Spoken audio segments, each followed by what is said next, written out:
Bienvenue dans cette 13e leçon du MOOC philosophie qui porte sur l'État, une notion assez cruciale et importante. On la trouve souvent dans les sujets de dissertation du baccalauréat, puisque s'y chevauchent les notions évidemment d'État, cela va sans dire, mais aussi de liberté, de morale, les échanges, la société. Donc c'est un creuset qu'il faut creuser.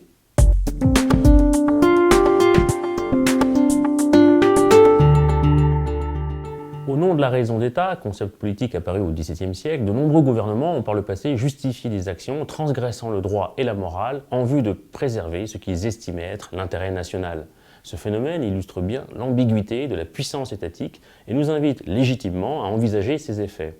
Une telle puissance ne risque-t-elle pas de s'exercer au détriment des citoyens? N'est-elle pas irrémédiablement vouée à contrarier leur liberté?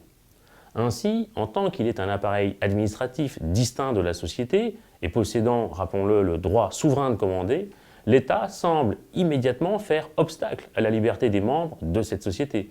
Cependant, si l'on restreint la signification de la liberté au seul pouvoir d'agir à sa guise, il est de toute façon difficile d'imaginer la concorde spontanée d'individus libres abandonnés à eux-mêmes.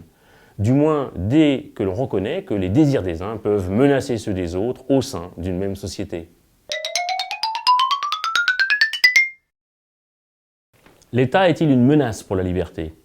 La question est de savoir si, en limitant les libertés individuelles afin de permettre leur coexistence pacifique, l'État annule ces libertés ou leur donne au contraire leur pleine signification en leur offrant la possibilité d'exister durablement. La réponse dépend évidemment des intentions réelles de cet État.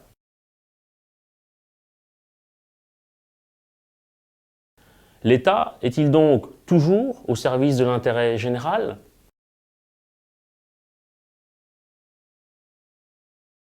Ou est-il susceptible d'être détourné au profit d'intérêts privés? La réponse dépend, on le voit, de la clairvoyance de l'État. Jusqu'où peut-il intervenir dans le fonctionnement de la société civile sans se substituer à ses membres et donc sans détruire une liberté que son action vise initialement à encadrer?